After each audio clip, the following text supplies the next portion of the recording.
முதல்வரை வந்து பேட்டி எடுத்திருக்கீங்களா? பேட்டி எடுத்திருக்கீங்க. ராகுல் காந்தி பேட்டிக்கு போயிருக்கீங்கல்ல டெல்லியில? போயிருக்கீங்க. விஜய் ஏன் இன்னி வரைக்கும் நீங்க பார்க்க முடியல? அவரால பதில் சொல்ல முடியும். ஒருத்தர் செய்தியாளரை சந்திச்சா மட்டும் தான் ஒரு அறிவாளி, இல்லன்னா ஒரு அறிவாளி இல்லன்னு நம்ம முடிவுக்கு வர கண்டிப்பா. முடியாதுல்ல. அவரோட பிம்பத்த தான் நீங்க பார்க்குறீங்க.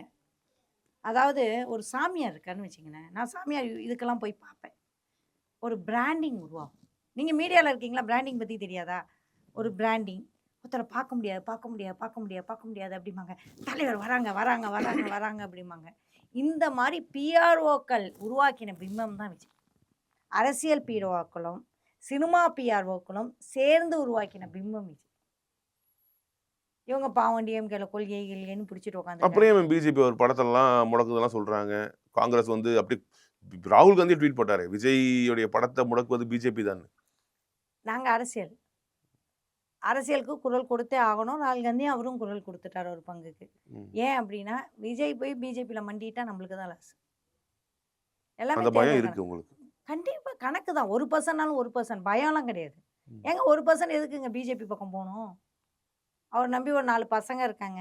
உயிரையே குடுக்குறாய்ங்க. அந்த 4 பசங்க ஓட்டு 40% இருக்குன்னு சொல்றாங்க மேம், அவர் கட்சிக்காரங்கலாம். நம்புங்க. நிர்மல்குமார் சொல்றாரு, எங்களுக்கு நம்புங்க. 40% ஓட்டு இருக்கு. நாங்க அடுத்து ஆட்சி அமைக்க போறோம்ன்னு சொல்றாங்க. அமைக்க